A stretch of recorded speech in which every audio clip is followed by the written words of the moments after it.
नमस्कार मित्रों, आज हम श्रीमद् भगवद गीता के अध्याय 2 के श्लोक 61 से 70 तक की दिव्य शिक्षाओं को गहराई से समझेंगे।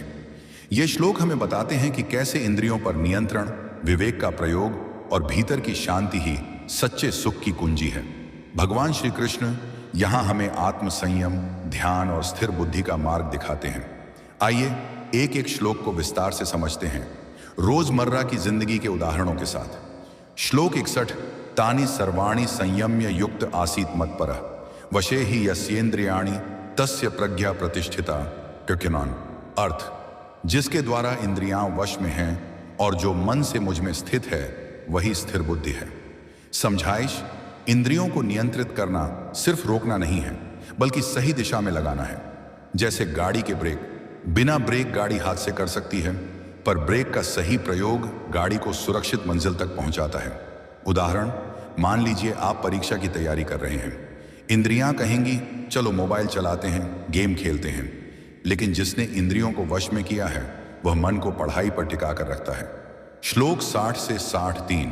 ध्यायतो विषयान पुंसः संगस्ते शूप जायते संघात संजायते कामः कामात् क्रोधो भिजायते क्रोधात् भवति सम्मोह सम्मोहात् स्मृति विभ्रमः स्मृति भ्रंशात् बुद्धिनाशो बुद्धिनाशात् प्रणश्यति। अर्थ, विषयों पर मन के बार बार चिंतन से आसक्ति उत्पन्न होती है।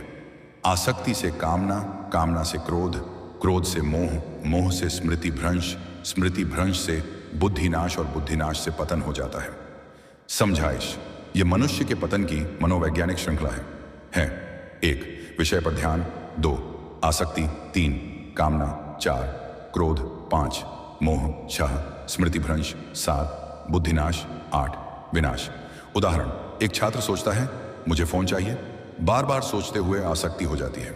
जब नहीं मिलता तो क्रोध आता है, क्रोध में वह माता पिता से बुरा बोल देता है, मोह से वह समझ नहीं पाता कि क्या सही है, बुद्धि नष्ट हो जाती है, पढ़ाई छूट जाती है। यह श्लोक हमें चेतावनी देता है कि मन को नियंत्रित करें वरना पतन निश्चित है। श्लोक 40। राग द्वेष व्युक्तयस्तु विषयान इंद्रियश्चरण आत्मवश्यैर्विधे आत्मा प्रसाद मधिगच्छति। अर्थ, जो व्यक्ति राग द्वेष से रहित होकर विषयों में विचरण करता है और जिसने इंद्रियों को आत्म संयम से वश में कर लिया है वह शांति प्राप्त करता है। समझाइश, विषयों से भागना नहीं है बल्कि उनमें रहते हुए भी संतुलन बनाए रखना है। जैसे कमल का फूल कीचड़ में रहकर भी कीचड़ से अछूता रहता है। उदाहरण, आप बाजार में जाते हैं, बहुत चीजें दिखती हैं, लेकिन संयमी व्यक्ति केवल वही खरीदता है जो जरूरत है। श्लोक 65। प्रसादे सर्वदुःखानां हानिरस्योपजायते प्रसन्न चेतसो ह्याशु बुद्धि पर्यवतिष्ठते। अर्थ, जब मन प्रसन्न रहता है तो सारे दुख मिट जाते हैं और बुद्धि तुरंत स्थिर हो जाती है। उदाहरण, मान लीजिए किसी ने आपके बारे में बुरा कहा। यदि आपका मन संतुलित और प्रसन्न है तो आप उसे अनदेखा कर देंगे, लेकिन अगर मन अशांत है तो छोटी सी बात से भी आप टूट जाएंगे। यहाँ संदेश है, आत्म शांति ही सच्चा सुख है। श्लोक 66। नास्ति बुद्धिरयुक्तस्य न चायुक्तस्य भावना न चाभाव्यतः शांतिरशांतस्य कुतः सुखम। अर्थ, जिसका मन नियंत्रित नहीं है उसकी बुद्धि स्थिर नहीं है, नहीं हो सकती, ध्यान नहीं लग सकता और न ही उसे शांति मिलती है। और बिना शांति के सुख कहाँ। उदाहरण, जिस तरह पानी की टंकी में छेद हो तो कभी भर नहीं सकती, वैसे ही अशांत मन कभी सुखी नहीं हो सकता। श्लोक 67। इंद्रियाणाम हि चरताम यन्मनोनु विधीयते तदस्य हरति प्रज्ञाम वायुर्नाव मिवाम्भसी। अर्थ, जब मन इंद्रियों के पीछे भागता है तो यह बुद्धि को वैसे ही बहा ले जाता है जैसे पानी में हवा नाव को इधर उधर बहा देती है। उदाहरण, सोशल मीडिया पर स्क्रॉल करना, मन बहक जाता है, समय और ध्यान दोनों डूब जाते हैं। श्लोक 68। तस्माद्यस्य महाबाहो निगृहीतानि सर्वशः इंद्रियाणि इंद्रियार्थेभ्यस्तस्य प्रज्ञा प्रतिष्ठिता। अर्थ, हे अर्जुन, जो अपनी इंद्रियों को विषयों से हटाकर नियंत्रित रखता है उसकी बुद्धि स्थिर होती है। यही है स्थित प्रज्ञा व्यक्ति की पहचान। श्लोक 69। या निशा, जो सामान्य प्राणी रात अज्ञान समझते हैं उसमें ज्ञानी जागृत रहता है, और जो संसार वालों के लिए जागरण है भोग विलास, वह ज्ञानी के लिए अज्ञान है। उदाहरण, आम आदमी भौतिक सुख को ही सब कुछ मानता है, ज्ञानी व्यक्ति भौतिक सुख को क्षणिक समझकर आत्मज्ञान में जागृत रहता है। श्लोक 70।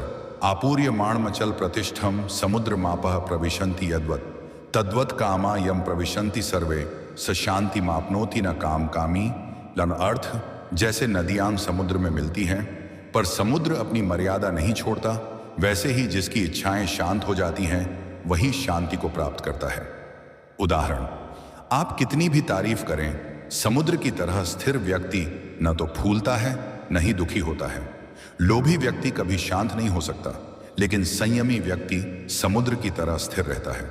निष्कर्ष 1, इंद्रियों को वश में रखना असली तपस्या। निष्कर्ष 2, विषयों पर बार बार चिंतन से पतन होता है। 3, प्रसन्न मन स्थिर बुद्धि। 4, अशांत मन कभी सुखी नहीं हो सकता। 5, ज्ञानी वही है जो दुनिया के आकर्षण से परे है। 6, स्थित प्रज्ञ व्यक्ति समुद्र की तरह विशाल और स्थिर होता है। मैसेज फॉर ऑडियंस, अगर जीवन में शांति, स्थिरता और सच्चा आनंद चाहिए तो इन श्लोकों को जीवन का हिस्सा बनाइए, इंद्रियों को नहीं।